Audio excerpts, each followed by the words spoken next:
Okay, so I finished watching Matt Walsh's new documentary. It's from the Daily Wire, the What is a Woman documentary, like 5 minutes before we started filming. So I want to talk about this documentary because it did not disappoint. Sometimes, full disclosure here, sometimes when I read other people's books or I do screeners of the shows or the documentaries that they create, it's kind of old news, right? Because I work in this industry, I know what they're talking about, I understand the arguments that they're making. And I was a little worried that would happen with Matt Walsh's documentary because I talk about trans issues. We sit here and talk about this stuff all the time. We talk about groomers, we talk about corporations that are getting woke about transgender stuff. We talk about Pride Month. We talk about all this stuff. I know the facts, I know the arguments. And so I was a little worried I would feel that way about Matt Walsh's documentary, but I did not. There was a lot of stuff in it that I'm familiar with, but it was so entertaining, so good, and some points that I want to talk about. But before we even get into that, the Daily Wire actually came under DDoS attack last night. That is a distributed denial of service. That's what DDoS, the acronym, stands for. And it's a hacking attack, essentially, where the hackers try to shut down the server that hosts the Daily Wire website and the Daily Wire content, or any website that this is targeting, by flooding the server with just an insane amount, extreme levels of traffic, really, so that the server can't handle that level of traffic. The traffic isn't organic traffic, it's traffic from bots. So this kind of hack attack is designed to prevent you and prevent me from being able to access whatever website is under attack. So in this case, this hack attack that was flooding the server, the Daily Wire server, with bots, was intending to pull down the Daily Wire website so that we could not see Matt Walsh's documentary, What is a Woman? It premiered last night.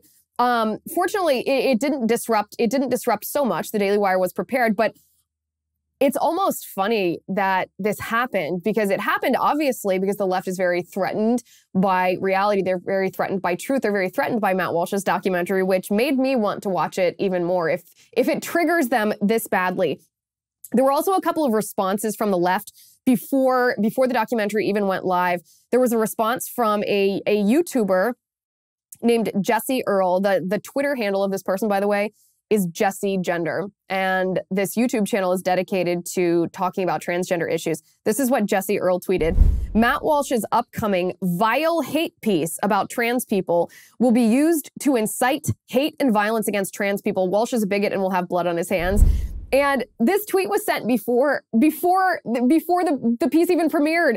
Jesse Earl did not actually watch this documentary before labeling it as an actual piece of violence. Again, which just shows how insanely insecure people that perpetuate the transgender ideology are about their own arguments. Because the idea of dissent, before they even hear what the substance of the dissent is, what is Matt Walsh saying? What are his arguments? What is he talking about? What's the thesis of his film? Before they don't even care about that. Anybody who dares to question or be skeptical or dissent, they immediately want to label as, basically an actual murderer here. Then we have Jesse Signal. Jesse Signal is a liberal who used to write for New York Magazine, very leftist on Twitter. And this really made me laugh. So Walsh shared on June 1st, the onset of Pride Month, Walsh shared a little clip from the documentary. It was the clip where he visited the African tribe and asked them about gender identity, about transgenderism. And Jesse Signal tweeted this. This is not what I was expecting from this guy. He goes, I don't know, man. I'm tempted to begrudgingly give Walsh credit here. He literally flew to a remote African village solely to trigger the libs on Twitter. And then he says, and this is obviously parody, he goes, at the corner of a forgotten bar in the quietest district of Timbuktu, a strangely out-of-place white man from America with 5 days of stubble is, the locals claim, in search of an ancient chalice, which legends say can hold an infinite number of liberal tears. And I got to give this guy credit. That is really funny. And that is, it's true. That is why Matt Walsh went to Africa. But let's talk about the fact that this happened, that he premiered this on the first day of Pride Month. Let's talk about the content of this documentary, because there's some important points that that we should discuss. And not just because it triggers the libs, but because it's important to keeping our families safe. I'm Liz Wheeler. This is The Liz Wheeler Show.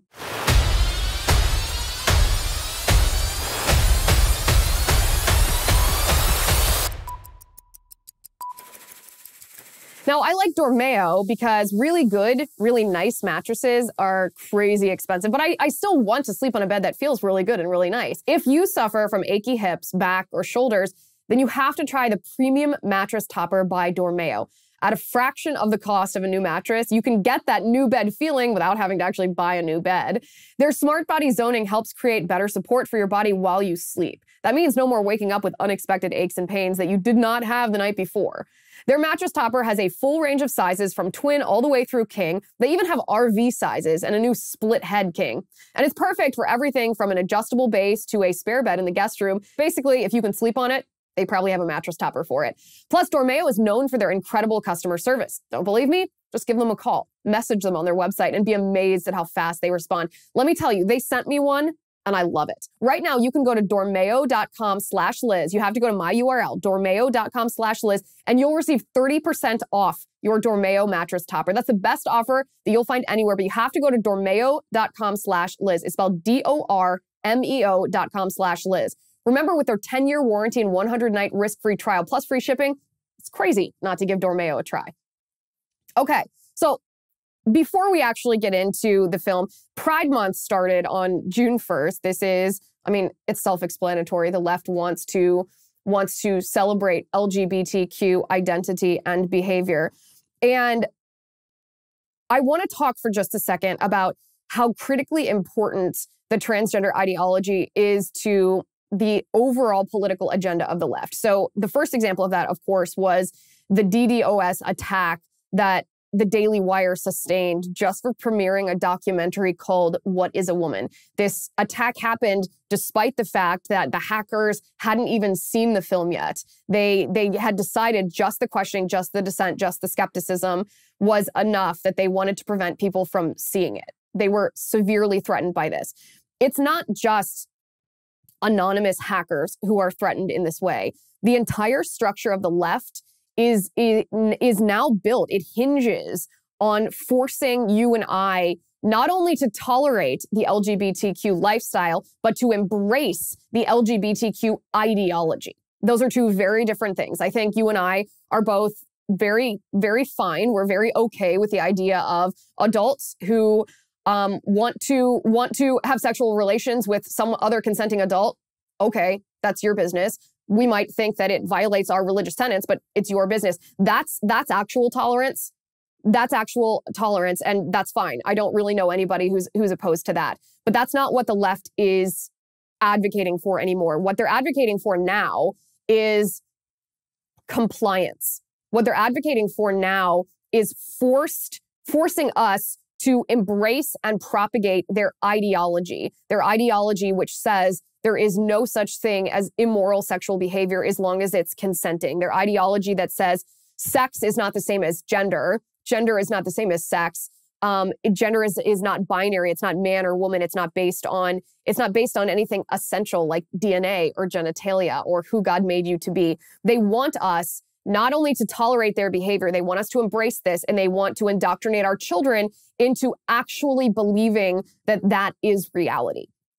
This is, like I said, their entire political agenda hinges on the success of the transgender ideology. The U.S. Department of Agriculture, the USDA, has threatened to withhold the money that the federal government gives to schools for school lunches for underprivileged kids whose families are under the poverty line, and they get free breakfast, they get free lunch, they get free snacks at school. The USDA has threatened to withhold that lunch money from schools across the nation unless those schools actively embrace the transgender ideology. And what that means in practical purpose isn't just if that school teaches the transgender ideology in the curriculum, but in addition to that, if the schools don't allow biological boys, I know that's redundant, but just to be clear here, if they don't allow boys, biologically male persons, to go into female locker rooms and bathrooms, if these schools don't force teachers to perhaps violate their religious views and use the quote unquote preferred pronouns of students and preferred names of students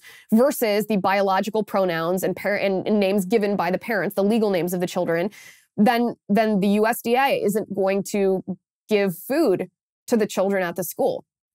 And I mean, it's so awful, but it shows us exactly how serious and how critical the transgender ideology is to the political agenda of the left. It also, by the way, debunks this narrative that we hear from the left. The left says that pro-lifers only care about babies when they're in the womb. But once the baby's born, the left says you don't care about children because you don't want to expand a government welfare state, which is it's a false argument in and of itself. But this debunks it once and for all, because the left, they claim they care about children once they're born, yet they're willing to actually starve children.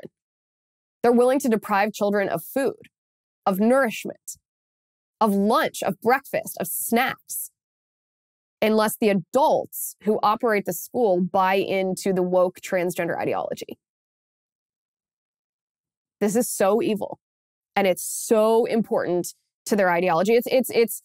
It's why the woke corporations across our country have all of a sudden ditched their Ukraine flag avatars on their profile. It's no longer their profile picture or their header. All of a sudden, the blue and yellow have been ditched for, it's not even really a rainbow anymore. It's now this conglomeration of colors and shapes and patterns that seem like a hate crime against people with migraines, but you'll pull up your social media, and every single corporation who needs to get a pat on the head from woke activists, otherwise they're targeted by the woke left, they're now, because of Pride Month, they're displaying the rainbow flag or the rainbow graphics anywhere. Something really funny, though, this did make me laugh. Everyman Jack is a brand, and this is how they describe themselves: naturally derived, outdoor-inspired grooming products. Find your adventure and take it all in. And they're supposed to be cruelty-free and paraben-free, very, very crunchy, very natural, very organic. Actually, a product that I would probably like in another life, meaning if they hadn't done what I'm about to show you, this is the kind of crunchy, organic product that I like. However, on June 1st, for Pride Month, they posted this on Twitter. They said, Pride is a time to celebrate the LGBTQI plus community and continue the push for a world filled with equality, freedom, justice, and inclusivity, red heart. And they paired this with a graphic, which you are seeing right now on the screen. It is a rainbow graphic that says, Groom with Pride, Everyman Jack. And this was posted, Groom with Pride. They said they are a grooming company, so I suppose that word means something different with them. I laughed my head off when I saw this because I thought, who on earth approved this graphic? I mean, maybe this was created by some dumb intern, and I'm not saying that all interns are dumb. I'm saying if this was an intern who did this was a dumb person. If this was an advertising manager who did this was a really dumb person. Groom with Pride, it was only up on their Twitter account for an hour before conservatives noticed this and said, well, yeah, that actually is what Pride Month is about, grooming with pride. They deleted this, and you have to ask why. Why did they delete this? If they claim that it's okay, that we should be teaching children, if the woke left says we should be teaching children the transgender ideology, we should be grooming them into thinking that they can be a boy if they want to be a boy, or a girl if they want to be a boy or a girl, then what's the problem with this play on words? So funny, so funny. So it's no coincidence either that 2 days prior to Matt Walsh releasing this documentary, What is a Woman?, that Good Morning America decided to sit down and interview Leah Thomas. Leah Thomas is the transgender swimmer from the University of Pennsylvania, born a male, decided halfway through his collegiate swimming career, where he was mediocre, not that good, I looked at his times, that he would transition to a woman, and then obviously he won the NCAA championship in the women's category. And Good Morning America actually sat down with Leah Thomas 2 days prior to Matt Walsh's documentary. And I don't know about you, and I don't know why this surprised me, but I was actually really surprised by what Leah Thomas's voice sounds like. Thomas began HRT, hormone replacement therapy, in May of her sophomore year, 2019. The mental and emotional changes actually happened very quickly. I was feeling a lot better mentally. I was less depressed, and I lost muscle mass, and I became a lot weaker and a lot slower in the water. After following NCAA guidelines of a year of hormone therapy to change gender categories, Thomas started her senior year on the women's team. But her success in the water was met with outrage leading up to the NCAA championships. Her critics say she jumped in the rankings between the men's and the women's team. And there are some who look at the data and suggest that you're enjoying a competitive advantage. What do you say to that? There's a lot of factors that go into a race and how well you do. And the biggest change for me is that I'm happy.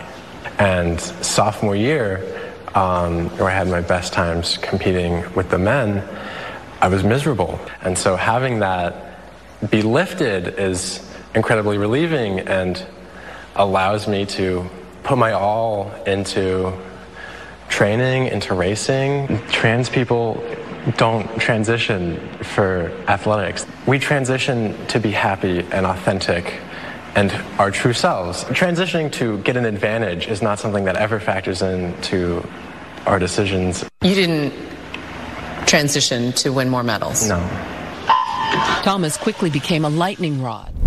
Why did I think that Leah Thomas's voice would be more feminine? I have no idea why I thought that, but I was actually surprised when this transgender sat down and had a man voice. I shouldn't be because, I mean, well, we all know Leah Thomas. Leah Thomas is a man. So the answer to the question, though, does this give you a competitive advantage? It was a good question. It was respectfully asked. There was no follow-up or no material follow-up, no substantive follow-up. But the question itself was a good question. But the answer, do you have a competitive advantage? The answer was, I'm happy. Okay. What? That wasn't what the question was. The question was, do you have a competitive advantage? It wasn't, why did you transition? It wasn't, how do you feel? It was, do you have a competitive advantage? And Leah Thomas did not answer the question. Leah Thomas just said, I am happy, which I don't want to get too tangential here, but this is also a problem in our culture when we define happiness as simply gratification. That is not the definition of happiness. Gratification is not happiness. But Leah Thomas, I mean, you saw the video, I saw the video. Leah Thomas has all the hallmarks of someone who has been brainwashed. In fact, as angry as I feel that this individual and all of the supporting structures, meaning the coach and the administration at the University of Pennsylvania and the NCAA and the media and woke activists everywhere, as angry as I am that they are destroying women's sports, especially swimming, which I love, my mama heart hurts a little bit for Thomas because it's so obvious that Thomas was manipulated. I have no idea how long Thomas had been experiencing gender dysphoria. I can't imagine what a nightmare that is to experience that. It's horrible. It's horrific. But the fact that when you experience gender dysphoria, the response from adults in the room should be, okay, we hear what you're saying and let us get you the psychological help that you need so that you don't feel this way. It shouldn't be a manipulation where you're convinced that you need to surgically, hormonally, chemically, not castrate yourself and then transition in quotation marks, of course, to a different gender. And it hurts my heart that Thomas was so manipulated. That's no excuse, of course, for what all the other people, all the adults at the school, in the coaching staff, what everyone did, and how the left is now using Leah Thomas as their champion. No excuse, but it is sad to see someone brainwashed like this. It's also, though, psychological abuse of the women on that team. And this is where we get into Matt Walsh's documentary, because he actually interviewed a teammate of Leah Thomas who said, listen, Leah Thomas helps us win if you're just looking at the scoreboard, but it's tainted. These wins are tainted. It's not as much fun to win when it's cheating. And she talked about how, they, as Leah's teammates, are not allowed to voice their opposition. They're not allowed to talk about being uncomfortable in a locker room with a biological male, with male genitalia. And when they do speak up, they had the coaching staff brings in either someone from the LGBTQ center or someone from the psych team. And make no mistake, this is psychological abuse of actual women, psychological abuse of women who complained to tell them, if you're not comfortable with this, the fact that you feel uncomfortable is wrong. So let us twist your reality in a way that either just silences you or makes you feel bad about yourself for how you're feeling, to the point that you pretend that you feel okay with it, make you quote unquote comfortable with it. This is psychological abuse of actual women. And this is what the left does. This is one of the patterns of the transgender ideology. It harms children. It harms little girls. It harms little boys. And it harms women. It helps no one. Absolutely no one. And Matt Walsh's journey, the people that he talked to, especially the gender affirming therapist that he booked an appointment with and, sat down with this therapist, they admit this. Now, I like Nutrafol because it's natural and it works. We all know half of the people who are watching my show are balding men. You know who you are, no shame to it. There is a holistic solution for men that promotes both healthier hair and whole body wellness without drugs or prescriptions. It's called Nutrafol. Nutrafol is clinically shown to improve hair growth, thickness, and visible scalp coverage without compromise. It's made of 21 potent natural ingredients that support sex drive, better sleep, and less stress, too. In a clinical study, men showed progressive improvement in hair growth and thickness after 3 and 6 months. That's pretty quick. So you can grow thicker, healthier hair, and you can support our show, win-win, by going to Nutrafol.com and entering the promo code Liz to save $15 off your first month's subscription. This is their best offer anywhere. It's only available to U.S. customers and for a limited time. Plus, you'll get free shipping on every order. Get $15 off at Nutrafol.com. It's spelled Nutrafol.com. Nutrafol.com. Use my promo code Liz. Nutrafol.com, promo code Liz. You'll be glad you did. It's their best offer anywhere. Nutrafol.com, promo code Liz. Okay, so let's dive into this documentary. The documentary opens up with Walsh talking about his family. You'll see all that. He quickly goes to a gender-affirming therapist, someone who says that she was born biologically female but isn't a woman, doesn't identify as a woman, and talks about how children aren't boys and girls inherently, essentially, but they are simply assigned a gender by the doctor at their birth, and that this is sometimes incorrect, that the doctors sometimes get it wrong. And this is a very creepy, very dystopian idea, but it's become very mainstream among the left, among the transgender ideology, that there's no essentialism to being a man or being a woman, which you and I know that, of course, there is.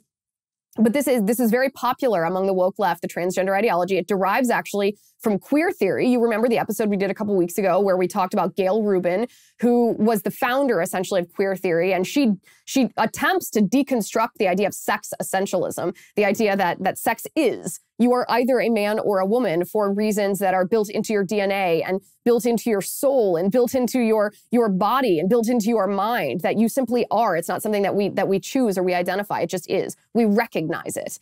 But that queer theory has now infiltrated our country. And this gender-affirming therapist says that we now know that sex and gender are more than binary. And when Walsh, this was so funny, when Walsh asked her, well, how do we know this? Like, how did we learn this? Because you say we've now learned. She says, well, I learned this from trans people who told me. Okay, so you learned this from people who are suffering serious psychiatric disorders. And now you are passing that along to young people who are confused about their gender and perhaps going to make a life-altering decision based on your counseling. Yikes. So then Walsh talks to a preeminent sex change surgeon who was born male, transitioned to female, but one of those people, you can tell that this is a man. This looks like a man in drag. And this surgeon has performed over 2,000 surgeries. And the youngest person who this surgeon, castrated, removed a penis and created a pseudo vagina was a 16-year-old child. A 16-year-old child. Walsh asks this surgeon, you have to see this part for yourself. He asks this surgeon, well, do you think that a child of age 16 is not developed enough neurologically to make decisions that are irreversible for their sexuality, for their body, and for the rest of their life? And the surgeon just says, absolutely not. Children have the capability of doing that.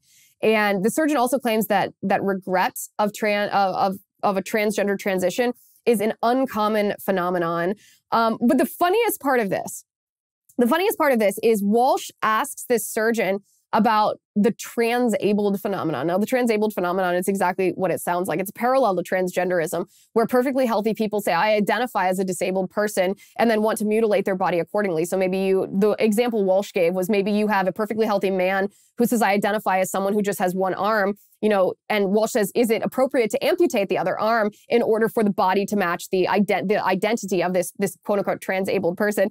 And the surgeon actually says, no, that's a mental diagnosis. That is a psychiatric diagnosis. And then the surgeon says, in layman's parlance, that person would be kooky. And that made me laugh because Matt just sits there silently and then says, do you see any equivalence between the two things? And the surgeon goes, no.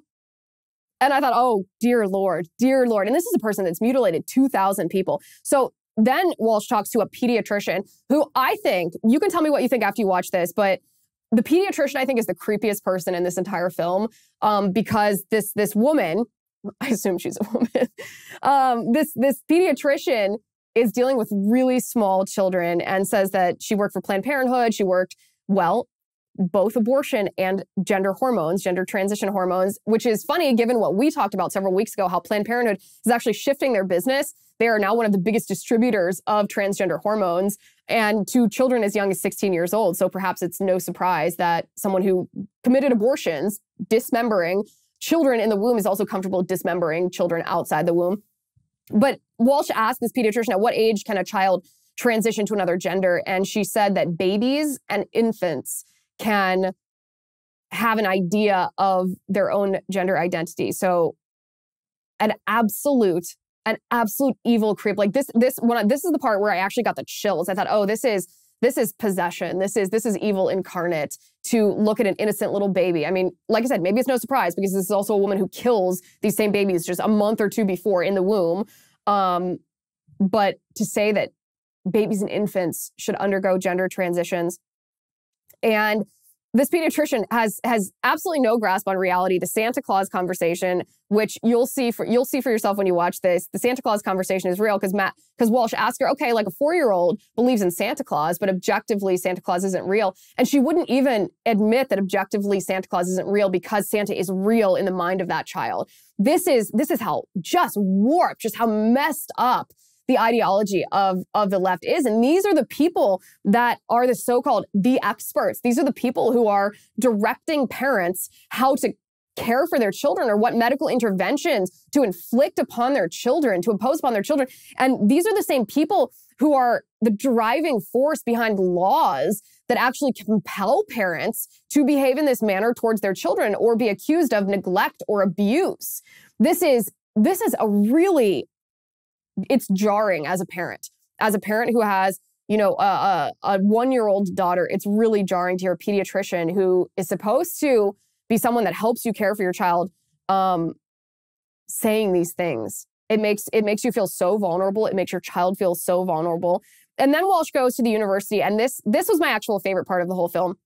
At the university, he talked to a professor who was a professor of gender studies and sexuality. And let me just describe this professor for a second. So take Bradley Cooper, the actor. If you took Bradley Cooper and you cast Bradley Cooper in this caricature role of a gay college professor who was sassy, a parody of the left, and just extremely absurd, this is exactly who this guy is. He almost doesn't seem real, and he looks dead on like Bradley Cooper. Dead on. Like, I was distracted by that. But this guy pushed back on Matt in a way that actually got to the core of what the transgender ideology is. Now, I like ExpressVPN because it keeps my family and my information safe online. If you go online without ExpressVPN, let me tell you, using the internet without ExpressVPN is like checking your baggage at the airport without a lock. I would never do that. You think your stuff is kept private, but you never know who's going through your personal stuff, picking it, fingering through your stuff. Disgusting. Likewise, when you go online without a VPN, it's kind of the same thing. Internet service providers can see every single website you visit. They then can legally sell this information without your consent to ad companies and tech giants who then use your data to target you. When you use ExpressVPN, it protects you. Internet service providers cannot see your online activity. Your identity is anonymized by a secure VPN server. Your data is also encrypted for maximum protection. It's easy to use. You just fire up the app. You click one button. It works on all your devices, phones, laptops, even routers, so anyone who shares your Wi-Fi can be protected. I like ExpressVPN personally because it keeps my family and our personal information safe when we are online, and we are online a lot. Secure your online activity by visiting expressvpn.com/Liz today. That's expressvpn.com/Liz. If you use my URL, you can get an extra 3 months free. expressvpn.com/Liz. Okay, so at the university, Walsh asks this professor, what's the difference between gender and sex? And he asks the professor what the professor then asked him, well, why do you want to know? The professor kept tossing all these questions back to him. Why do you want to know this question? And Walsh says, well, I'm in pursuit of truth. And for some reason, that word truth triggers the professor. And the professor says, your use of the word truth is condescending and rude. Just seeking the truth apparently is condescending and rude and transphobic. And so Walsh asked him, well, okay, let's back up and use an example here. Can I be a black man? And the professor looks at Matt Walsh dead in the eye and goes, are you a black man? And Walsh goes, well, I don't think so. And the guy goes, then why would you ask me the question? And it's this circular logic that is perhaps the most entertaining part of this conversation. But the key part of this is that the professor actually identifies what Walsh is doing and rejects it. The professor says you are seeking an essentialist definition of gender. Because Walsh asked him the question, that's the name of the film, what is a woman? You are seeking an essentialist definition of gender. Now, you and I know that, yes, in a sense, that's what Walsh is doing because that is reality. Essentialist definition of gender means you are a man, you are a woman, you can't change that based on your identity. That simply is, it's real, it's essential, hence the name. But the professor is admitting that the transgender ideology rejects reality, that they reject essentialism. They reject truth. Because he says to Walsh, you are seeking an essentialist definition of gender as if he's saying that, as if that's a bad thing, as if that disqualifies you from being part of this discussion, as if that makes me not want to talk to you. It's anybody who thinks that this is just about tolerance, this agenda, that this is just about an evolving idea of what our society should look like or Pride Month or what have you, needs to listen to this part of the documentary because that right there is, look for that word, an essentialist definition of gender. And this gender studies and sexuality professor admits that that's a bad thing in the eyes of the left. So then Walsh goes to an actual psychiatrist who specializes in child psychiatry. And oh my goodness, this woman, by the way, any parent who ever faces a situation where their child suffers from gender dysphoria, this is the person, this is the psychiatrist to visit with your child, because this woman actually knows what she's talking about. This woman actually knows that gender dysphoria is a psychiatric disorder, an intense loathing of your gender or your body, discomfort in your body. And she says, very straightforward, it's very important to distinguish between gender dysphoria and this recent phenomenon where children, especially preteens, who have never had any of this discomfort, this loathing, this dysphoria, quite suddenly announce that they are gender fluid. And she said it's very important to distinguish between those two things. She's not advocating for a gender transition or hormones or surgery, but she's pointing out the fact that grooming and the contagion effect of the online grooming that kids are exposed to makes a difference. That it actually pushes children towards this identity, which is then destructive to their body, to their sexuality, to their persons. And Walsh says that he's seeking reality. He uses the same line. And she says, he says, what if someone is born male and identifies as female and that's their reality? And she rejects him in the way that she should. She says there is just one reality. There is not subjective reality. It's, like I said, it's heartwarming and encouraging to know that there is someone this smart, someone this credentialed, someone who works in child psychiatry who is actually willing to speak the truth. Because it seems few and far between, especially when we see these notifications from the governing organizations of psychologists and psychiatrists who actually say if you don't do gender affirming therapy, if you question someone's gender identity, you will be unlicensed, you will be decredentialed, you will be ostracized from the field. It's nice to see that someone's willing to fight the fight and stand up for what's right, especially when it comes to harming children. Walsh talks to the teammate of Leah Thomas. He talks to a congressman, a state legislator from California who actually gets up and walks away. This is so funny. This state legislator was a proponent of the Equality Act. And when Walsh says, okay, the Equality Act would allow biological males to enter women's locker rooms if the biological males say that they identify as being transgender, what about the women who are uncomfortable, who want privacy? They're uncomfortable seeing a naked male in their locker room. And that question caused this state representative to get up and walk away out of the interview. This state representative does not care about women and women's privacy, and that's so telling. These are always my favorite parts of the documentaries when the truth like that is exposed. Not just the facts, not just the reporting, but when the left, who claims that they care about women, they claim that they care about children, when they expose, well, no pun intended, I guess, disgusting pun, when they expose themselves when they expose the reality of what they are actually doing, that he doesn't care about women. He doesn't care about women who don't want to see naked males in their locker room. Just like the USDA, the liberal Biden administration doesn't actually care about children outside the womb. They would be willing to starve children in school, underprivileged children in school, unless teachers and school administrators embrace a transgender ideology. This is the true colors of the left. And that's what's exposed here. So Walsh then goes across the world to a remote African village to talk to a tribe. Because remember, the left always tells us, well, one of their arguments when we say, no, a man is a man and a woman is a woman, they say, well, historically, in ancient cultures, there was always a recognition of sort of a third gender or a third identity. And that's one of the ways that they deflect from the idea that, well, biology dictates sex. We can see that for ourselves, as well as common sense. So Walsh is like, okay, well, I'm going to go to an ancient culture that's very traditional culture. It's a very tribal culture. It's not technological. It's very primitive. And he asks the elders of the tribe about what is a woman, what is a man, what is transgender, and they just say, can a man become a woman? And the tribe actually laughs. The men of the tribe laugh during these questions. When he says, or one of the translators, the man translating Walsh says, if a man wants to become a lady, well, something is wrong with your family or something is wrong with you.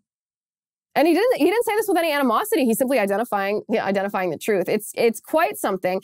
But then we get to a part where Walsh is saying, well, where did this come from, right? This is a constructed ideology. This isn't a coincidence. This isn't simply, the latest trend on Twitter. This is a deliberate attempt, a deliberate assault on children. Where did it come from? And so he very briefly, I actually wish that he'd gotten more into this, because this is the kind of stuff that I really like to understand the origin of ideologies in order to see how that ideology is applied today, so that we can deconstruct it and we can defeat it. And he briefly touches on this, although I wish he would have in a little more depth. But he talks about Alfred Kinsey, who is a really powerful individual, or was a really powerful individual, still influential in the field of psychology and psychiatry, whose goal essentially was to rid our society of Judeo-Christian values and proposed the idea that actual happiness, and this goes back to the Leah Thomas thing, right? Who said, I'm happy. That's what I sought, and that's what I am. So it doesn't matter if I'm harming other people because I'm happy. Alfred Kinsey defined happiness as something that can be found in sexual behavior, and not just sexual behavior, but perverse sexual behavior. And Alfred Kinsey lived this out. Alfred Kinsey sexually abused people, including children, experiments on tiny children. And Alfred Kinsey is still celebrated by academia. It's a really chilling part. Walsh also touches on, I should say, John Money. John Money was, I think a lot of us have heard this story, but John Money was the doctor at Johns Hopkins who performed one of the first gender experiments on children when twins were born and a circumcision was botched up that damaged the penis of one of the babies. John Money convinced the parents to raise that little boy as a girl, and because of the damaged genitalia. And the outcome of that was when the child found out, he detransitioned and not became man, but lived as a man then. But he was so psychologically damaged that he committed suicide, and his twin brother died from an overdose. It was horrible and destructive. It's really important, I think, to understand the ideological origins and where this came from and who these twisted, disgusting individuals were. And then you can see that playing out now. And this is where it becomes not a partisan issue, where parents can see, well, that's wrong, that's evil, that's destructive, that's harmful to my kid. It doesn't matter. It doesn't matter the politics of the thing. We just should look to politicians that will reject that and protect kids. And one of the saddest parts of this documentary was Scott Nugent. Scott Nugent was born biologically female and medically transitioned to appear as a male. Scott said that she had 7 surgeries, had a stress heart attack from all of it, has had 17 rounds of antibiotics because of constant infection from the surgeries. There was no discussion before these surgeries of the risks and the side effects. And Scott is now dedicated to talking to parents whose children have gender dysphoria to convince them of the risk and the side effects of the reality of the thing, and says, one of the narratives that parents are told is that, your child might commit suicide if you don't transition them. And Scott says, actually, the real studies that haven't been retracted show that 7 to 10 years after surgery, the suicide rate is the highest ever. So the surgery is not curative of the suicidal ideation that is oftentimes paired with gender dysphoria. It actually makes it worse just down the road. And he also talks about, or she also talks about the profit here, that this is the first time in history that a marginalized group, those who suffer from gender dysphoria, have a dollar sign over their head that they can be exploited for profit. The surgery itself is $70,000, and every single person who transitions generates $1.3 million in profit to Big Pharma, based on, you know, the drugs like Lupron. Lupron, by the way, this was really interesting, and I don't want to give too much of it away. I know that this is not. I mean, when I say spoilers, obviously you probably watched this yourself, or you're going to watch this yourself. This is just my analysis, my thoughts on it. But the part about Lupron, the drugs that's used as a puberty blocker, is fascinating, because they have actually been fined by the government and deemed a criminal enterprise, which they certainly are. So I was so impressed by this film. I found it fascinating. I found it illuminating. And one of the things, too, at the end, was looking to how this has become so pervasive in our culture, and how the online grooming culture that we have, the online grooming that exists, that pulls children away from their family, away from what they know to be right and wrong, and into this world where they're told, you belong here. Your feelings of discomfort in your body, your feelings of not belonging. Maybe you don't have a family. Maybe you have anxiety. Maybe you don't have very many friends. You know, these feelings of something being wrong in their life, they're pulled into this society online where they're told, but you fit in here. This is where you belong. This is who you are. We like you based on what we tell you you should be. And that's incredibly tempting to troubled children, especially children that aren't surrounded by a family structure that either regulates their access to the internet or teaches them right from wrong and celebrates their actual biological gender for who they are. And as a parent, that's one of the things that struck me the hardest is, oh my goodness, it is a snake pit out there.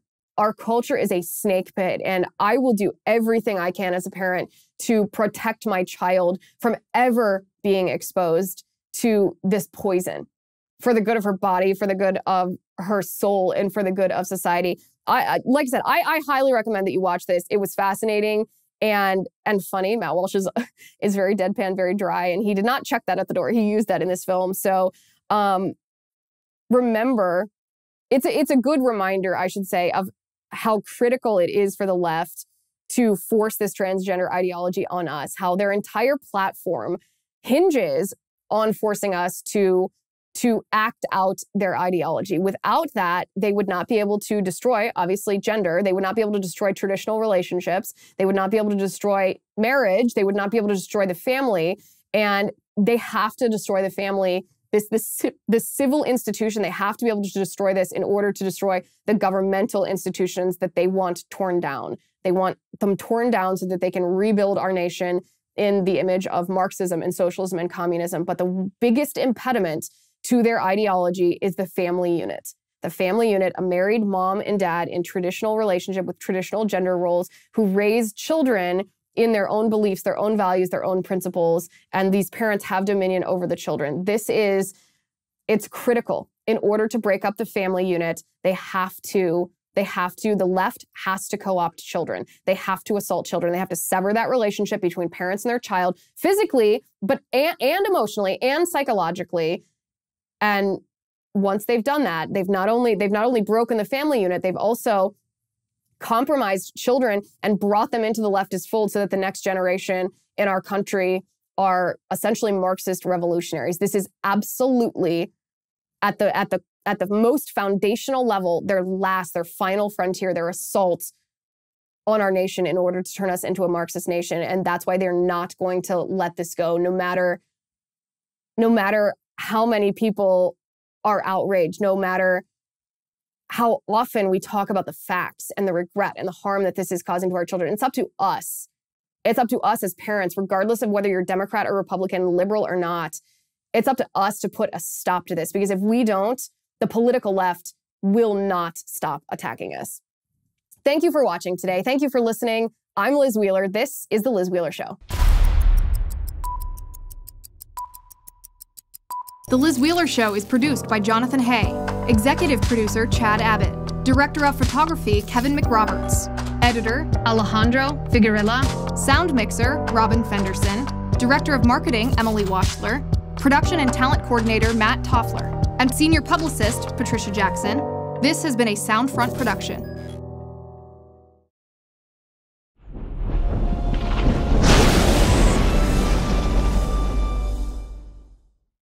If you haven't already, give this video a thumbs up, hit the subscribe button below, and ring the bell to make sure you never miss a video.